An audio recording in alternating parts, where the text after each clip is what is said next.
Salut! Aujourd'hui, je réponds à une question de Kevin. Salut Kevin.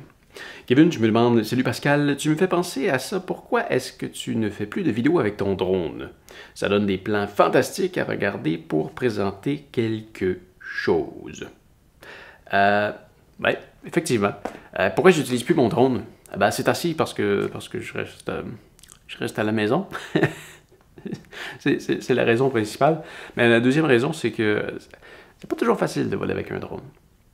Il y a une troisième raison aussi, c'est que j'ai complètement perdu confiance au drone que j'ai. Il vole plus bien. J'ai eu une mauvaise expérience de voir mon drone qui, tout d'un coup, bye bye. Plus capable de me connecter dessus. Il virait fou. Il est parti. J'ai réussi à le retrouver. Il volait à côté d'une maison qui aurait pu rentrer dedans.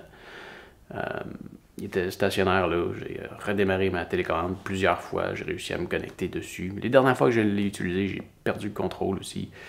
Pas des problèmes de pilote, mais vraiment des bugs.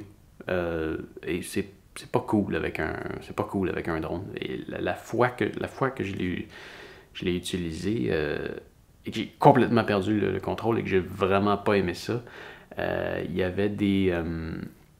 j'étais pas à côté. J'étais pas juste à côté, mais pas très loin de là. Il y avait des gros pylônes électriques. Ça aurait pu s'en aller dedans. Ça va loin, un drone. Hein.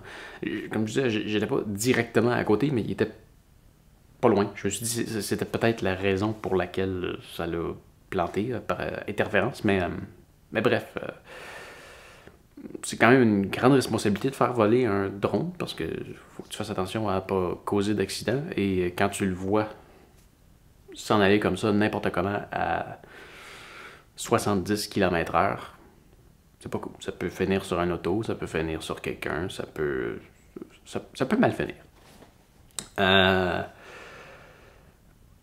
Donc je vais probablement changer de drone éventuellement, mais pendant que je suis ici à la maison, je le changerai pas tout de suite parce que je m'en sers pas. Je vois pas quand est-ce que je vais m'en servir prochainement. Et ça évolue tellement, mais tellement vite que j'aime mieux avoir le modèle le plus récent au moment où je vais quitter pour une prochaine aventure. Et si on regarde les dernières aventures que j'ai faites, c'était dans les CEPAC. Donc les CEPAC, c'est des parcs nationaux et on n'a pas le droit de voler dans ces parcs nationaux-là avec des drones. Alors c'est pour ça que je ne les utilise pas, on n'a pas le droit. J'avais fait la demande à la CEPAC directement avant de quitter. Et il m'avait répondu que c'était une super bonne idée. La personne que j'ai contactée voulait me donner les droits pour voler. Mais il me disait qu'il ne pouvait pas. Il fallait que je demande à chacune des CEPAC individuellement avant d'y aller.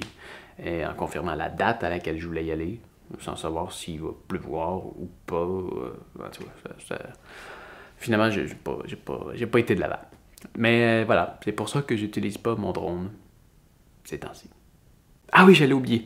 Et aujourd'hui, à 7h, heure de France, donc si la vidéo vient tout juste de sortir pour toi dans 1 heure, et si c'est 7h, maintenant, tu peux aller voir, Anne-Sophie vient de mettre le premier épisode du podcast qu'on avait enregistré il y a quelques semaines en ligne. Je vais te laisser le lien vers sa chaîne YouTube à la fin. Donc, c'est disponible à partir d'aujourd'hui, si tu veux écouter le podcast qu'on avait enregistré sur mon aventure en Norvège. C'était avec une blonde en Norvège. Donc, voilà. Tu peux aller écouter ça. Ça va te donner 1 heure de plus avec Anne-Sophie et moi. Voilà. Alors, fais attention à toi et on se revoit. Et probablement demain. Sinon, la semaine prochaine. Salut!